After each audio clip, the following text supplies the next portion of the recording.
Jadi monggo kita mumpung ini Maulud Nabi, kita memperingati lahirnya kan Nabi, maka kita perlu ketahui di sini bahwa Kanjeng Nabi niku Pak Bu, ceritanya Kanjeng Nabi itu tadi kan saya terangkan di surat Al-Fil. A'udzubillahi minasyaitonirrajim. Alam taro kaifa fa'ala rabbuka bi ashabil fil. Alam yaj'al kaidahum fi tadlil. Niku ceritanya apa Pak Bu? Tentara gajah. Alam taro kaifa fa'ala rabbuka bi ashabil fil. Apakah engkau tidak memperhatikan bagaimana Allah Tuhan itu bertindak atau berbuat terhadap tentara gajah? Nanti mirang ceritanya tentara gajah. Sinten pemimpinnya? Abraham. Jadi pemimpinnya Abraham. Abraham itu punya pasukan gajah yang luar biasa kuatnya. Setiap lewat daerah, pasti daerah itu tunduk kepada Abraham, karena bisa langsung dilumpuhkan oleh Abraham. Karena tentara gajahnya kuatnya luar biasa. Nah, waktu niku Pak Bu, waktu niku lah Abraham, Abraham di negara Syam itu, di Syam itu kalau itu merasa iri terhadap Ka'bah yang ada di Mekah. Abraham yang ada di Syam itu merasa iri terhadap Ka'bah yang ada di Mekah. Mengapa?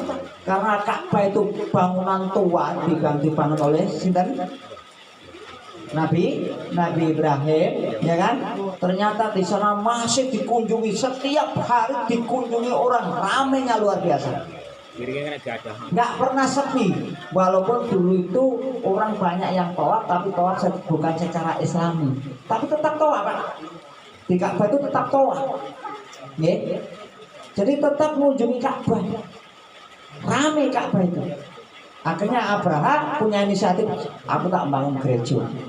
Bangun gereja dibangun megah luar biasa, kemudian semuanya dibuat ukir-ukirannya, kemudian pintunya semua dari emas dan berlian, jadi megahnya luar biasa untuk menyaingi Ka'bah. Ternyata masyarakat tetap tertarik nang Ka'bah, nggak tertarik nang bangunannya Abraham, ya kan? Nah disinilah mau nggak mau Abraham mau berarti saya kalau begitu ayah hancurkan Ka'bah.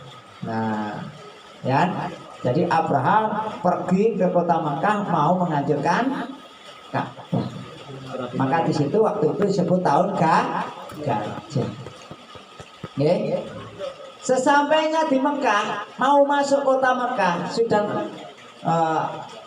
Abdul Muthalib ya datang ke sana. Ya Abdul Muthalib datang ke sana dicegat.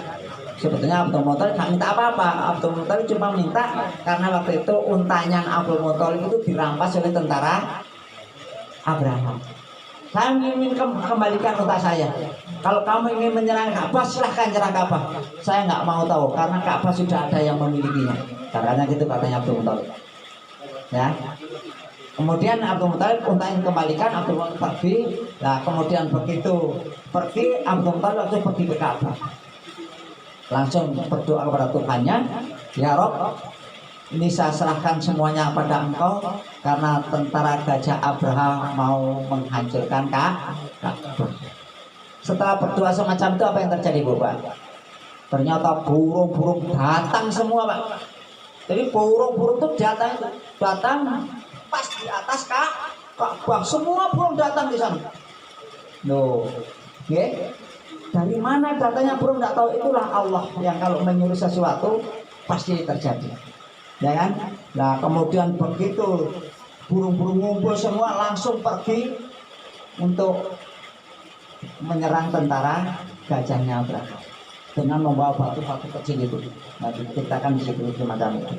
Nah begitu tentara gajah itu mau masuk kota Mekah, ternyata semua berhenti lah. Makanya di sini terkenal bahwa orang-orang Mekah itu orang-orang yang keramat, orang sakti, nggak ada yang berani mengganggu.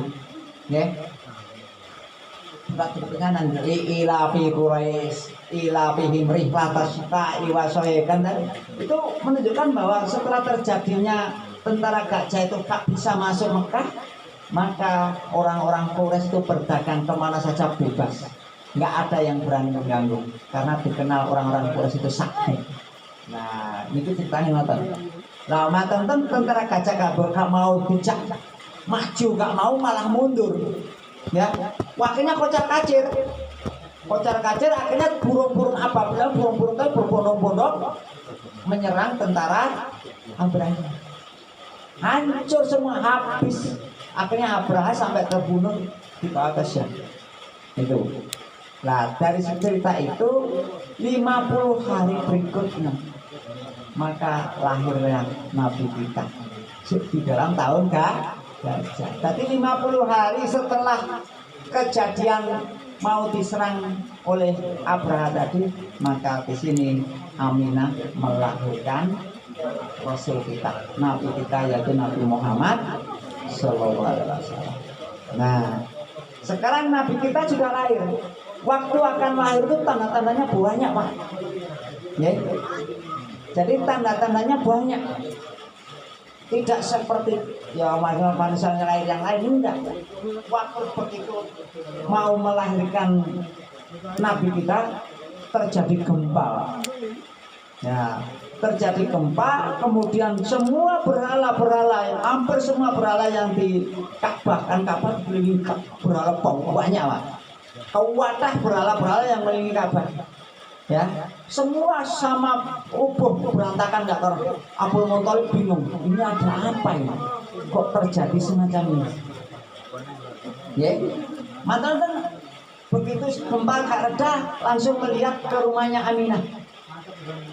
Nah, ke rumah Aminah ternyata ada cahaya yang dari langit yang terangnya luar biasa. Wah, ini ada tanda apa lagi? Nah, setelah dia melihat di rumahnya Aminah, barulah tahu bahwa Aminah melahirkan. Bahagianya luar biasa kakeknya ini. Ya. Akhirnya apa? Langsung setelah melahirkan, kemudian Abdul Muthalib membawa Nabi kita, Nabi Muhammad dibawa ke Ka'bah. Masyarakat sama berkumpul di karena Abdul Muthalib adalah pimpinan pemimpin Mekah itu Abdul Muthalib. Ya, kemudian dibawa masuk Ka'bah. Begitu dia di depan Ka'bah, pintu Ka'bah itu yang ada besinya itu sudah gerak sendiri. Sobah memberi tanda suruh masuk. Langsung Abdul Muthalib masuk ke Ka'bah, kemudian masuk ke Ka'bah, begitu keluar langsung saya namakan cucu saya itu dengan nama Muhammad. Bapak, Bu. Padahal di orang-orang Quraisy gak ada nama Muhammad, itu gak ada. Okay. Jadi nama Muhammad gak ada di orang-orang Quraisy, gak ada. Jadi bingung, kok namanya Muhammad? Sejauh ini gak ada orang-orang di Mekah itu namanya Muhammad, itu gak ada. Nah itu. Okay. Apa ini ada sejarahnya? Sejarahnya waktu itu Abdul Muthalib waktu berangkat ke Syam, ya di tengah-tengah jalan itu bersama rombongan, pada teman-temannya itu ada 4 orang. Nah di situ dicegat oleh pendeta, ya pendeta Kristen yang memang dia memang betul-betul iman pada Injilnya, ya. Dia mengatakan, kamu dari mana? Saya dari Mekah. Nanti di Mekah akan ada lahir Rasul yang terakhir, Nabi yang terakhir, yang namanya Muhammad. Tuh. Jadi pendeta tadi mengatakan tuh bahwa nanti di Mekah akan ada Nabi yang terakhir lahir di Mekah yang namanya Muhammad. Nah, kemudian ditanya, lo kok tahu kalau di sana nanti akan lahir Nabi kita, Nabi Muhammad itu? Di kitab kami sudah diterangkan semacam itu. Di Injil, Pak, di Taurat, semua sudah ada keterangan bahwa nanti akan ada Nabi yang terakhir namanya Ahmad. Ya, maka dari situ sekarang ini di Injil yang sekarang ya memang nggak ada karena sudah dirubah. Jadi orang Kristen yang sekarang nggak akan menemukan nama Ahmad karena Injil ini adalah Injil yang sudah dirubah sesuai dengan versi mereka. Itu. Lah, kemudian keempat itu sepakat kalau begitu siapa nanti yang punya cucu yang pertama, ya kita namakan Muhammad. Ya pas ke sana betul lahir Nabi kita Nabi Muhammad itu akhirnya kakeknya tadi Abdul Muthalib dinamakan Muhammad. Itu yang pertama. Tanda-tandanya luar biasa kata sebenarnya. Nah kemudian tanda yang berikutnya yang di sekolah-sekolah kan sudah banyak dikatakan adalah di sana waktu lahirnya Nabi Muhammad itu orang-orang Yahudi yang di Madinah itu juga mengetahui tanda-tanda itu karena di kitabnya mengatakan bahwa nanti kalau Rasul akan datang yang terakhir adalah tanda-tandanya ada bintang yang namanya bintang Ahmad. Loh. Akhirnya betul waktu Nabi lahir itu dia pas di atas bangunan yang paling tinggi dia melihat ke atas ternyata di atas memang ada tanda-tanda itu bintang itu. Akhirnya berseru kepada jamaahnya ini hari ini lahir Rasul yang terakhir namanya Ahmad. Nah, terus akhirnya dia mengetahui bahwa oh ternyata di Taurat dikatakan kalau datanya dari Mekah dikatakan. Kalau di Injil jelas. Ya, karena orang-orang Yahudi, ya orang Yahudi, ya orang yang berpegang pada Taurat dan orang Nasrani sebetulnya tahu Nabi kita itu Nabi Muhammad itu seperti orang tua mengenal anaknya, ya tahu ciri-cirinya persis cirinya ini dan sebagainya. Jadi nggak sanksi dia mengatakan oh ini memang betul ada Nabi yang terakhir.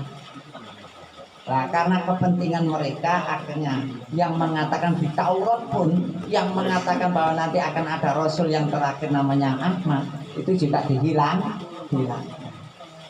Lah anehnya mereka mengharapkan waktu di Madinah kalau kita membaca surat Al-Baqarah ngaji surat Al-Baqarah itu ya di Madinah itu dikatakan bahwa dulunya di Madinah itu adalah yang menghuni adalah orang-orang musyrik dan orang-orang Yahudi.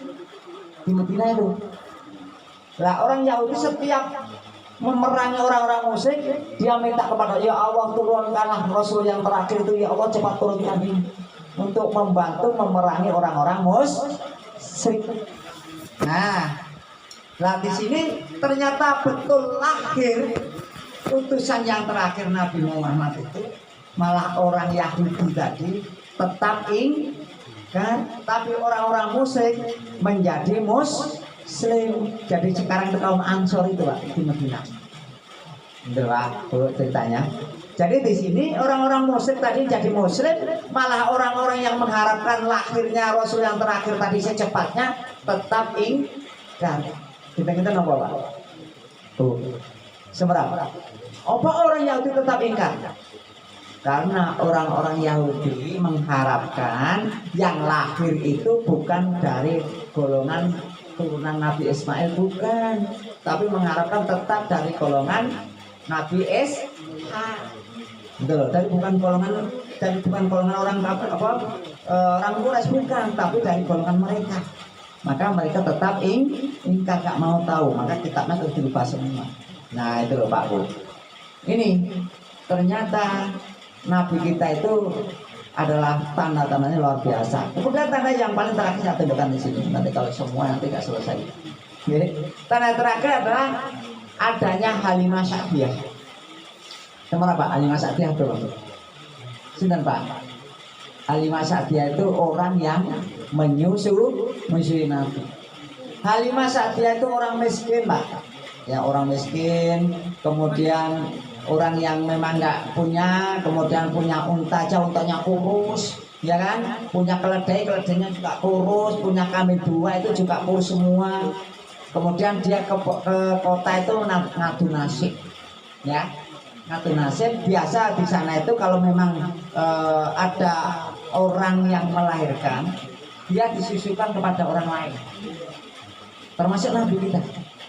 Ya, dilalah waktu berangkat bersama-sama Halimah Sa'diyah dengan teman-temannya itu keledai yang ditunggangi Halimah Sa'diyah itu nggak kuat disumbangi dengan suaminya nggak kuat, akhirnya sendiri-sendiri. Akhirnya suaminya berjalan, Halimah Sa'diyah senumpak dituntun nggak kuat banter sampai dilokno kancane. iki kok keledemu kok kaya ngono ora kuat laku kira. Lah, setelah sampai di Mekah, ternyata gak ada orang yang mau menerima Nabi kita, nggak mau. Jadi Nabi kita nggak ada yang mau menyusui. Mengapa? Karena Nabi kita itu adalah anak yatim. Yeah. Jadi anak yatim, akhirnya dia menganggap bahwa ini nanti bayarnya pakai apa? Bapaknya sudah nggak ada. Akhirnya suaminya pesan pada Halimah, wis ambil aja itu, cukupnya sebagai nanti siapa tahu dia membayar cukup untuk kita. Betul Pak. Begitu dia memutuskan untuk diambil, langsung dipegang Nabi kita, dipegang. Sudah ada barokah keledai, keledai yang tadinya langsung berikas Pak, langsung wah kekuatannya berlipat-lipat. Keledai tadi, terus akhirnya begitu diambil gendong Nabi kita, digendong oleh Halimah Sa'diyah, langsung keledai tadi Halimah naik, juga suaminya ikut naik tanpa disuruh, langsung seakan-akan disuruh naik, langsung larinya cepat pulang. Ini tanda-tandanya bahwa memang Nabi itu memang penuh berkah, ya. Makanya di sholawat itu kan ada doa semacam itu. Nah ini cerita singkatnya tentang Halimah Sa'diyah. Akhirnya waktu nyusui Halimah Sa'diyah tadi Pak, ternyata yang unta tadi gemuk, lurus, jadi gemuk, jadi susunya waduh berlimpah. Belum kambingnya, akhirnya terkenal begitu ngopeni atau ngeramut Nabi kita, ya. Ternyata Halimah Sa'diyah yang tadinya orang miskin jadi kaya raya di kampung itu. Loh, Pak. Ini Nabi kita, maka harus kita kenal. Ya Allah, Nabi kita itu semacam itu. Sampai diasuh oleh Halimah Sa'diyah itu berapa tahun, Pak? Masih ingat? Masih ingat nggak? Berapa tahun diasuh oleh Halimah Sa'diyah? Sampai 6 tahun. Ya. Jadi di sini Halimah Sa'diyah mengasuh Nabi kita pada awalnya waktu 4 tahun, ya waktu 4 tahun mau dikembalikan, mau diambil oleh Aminah, nggak boleh. Terus nggak usah diambil, nggak usah dikasih ongkos, nggak usah. Pokoknya tak openi tenanan. Nah, tapi setelah usia 6 tahun, ternyata waktu dia mengembala kambing, ya, tahu-tahu saudaranya tahu bahwa Nabi Muhammad didatangi oleh 2 orang. Nanti mirip kayak ya. Datangi 2 orang, kemudian Nabi kita itu dibedah di sini, ya, dibedah dadanya, akhirnya dikeluarkan yang hitam-hitam di sini di dadanya itu. Lah, saudaranya Halimah, anak-anaknya Halimah Sa'diyah tahu, akhirnya lapor pada ibunya. Bu, coba lihat Muhammad, lihat di sana Pak, Bu. Kalau tidak betul, ternyata sudah nggak ada orangnya. Kemudian tanya pada Nabi, dia benar, ya benar bahwa dia telah didatangi 2 orang, kemudian dibedah dadanya. Loh, Pak. Kemudian dikeluarkan sifat-sifat yang jelek yang ada di dadanya, yang hitam di situ dikeluarkan semua. Nah, saat itu langsung Halimah Sa'diyah merasa khawatir. Siapa dia sebenarnya? Kan? Akhirnya waktu umur 6 tahun dikembalikan kepada ibunya. Loh, katanya mau diasuh terus, enggak, saya sudah cukup ngasuh sampai 6 tahun. Karena khawatir siapa dia. Itu loh Pak, Bu. Akhirnya setelah diusia 6 tahun kemudian diajak untuk mengunjungi silaturahmi pada keluarganya yang ada di Madinah oleh Aminah. Ternyata setelah pulang dari Madinah di perjalanan Aminah jatuh sakit dan meninggal. Nah, akhirnya Nabi sendirian lagi, nggak punya siapa-siapa. Akhirnya oleh pembantunya diserahkan kepada pamannya. Kan kakeknya kan waktu 2 tahun sudah meninggal. Oh, diserahkan kakeknya dulu 6 tahun, serahkan kakeknya sampai umur 8 tahun. Jadi kakeknya mengasuhnya 2 tahun. Nah, kemudian diasuh kakeknya itu juga di sana Nabi itu belajar tentang kepemimpinan. Karena apa? Karena Nabi termasuk anak yang paling disayang oleh kakeknya. Ya. Ada kursi Kalau mama di sini ada kursi tempatnya dia duduk di kantor itu, tidak ada yang boleh menduduki itu kecuali Nabi. Loh, jadi Nabi bebas di sana, akhirnya belajar ilmu pemerintah. Setelah 8 tahun ternyata kakeknya meninggal. Akhirnya diserahkan pada pamannya. Siapa? Abu Thalib. Abu Thalib anaknya juga banyak dan di situ memang juga paling melarat, ya, paling nggak punya. Abu Thalib itu paling nggak punya.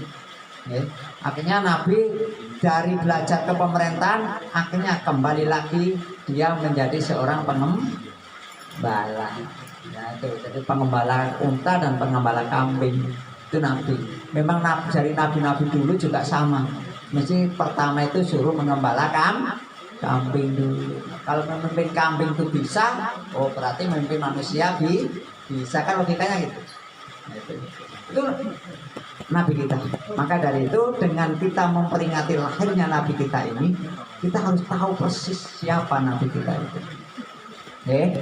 Nah kalau tahu persis siapa Nabi kita itu, maka disinilah kita harus mengikuti apa yang dikatakan oleh Nabi kita.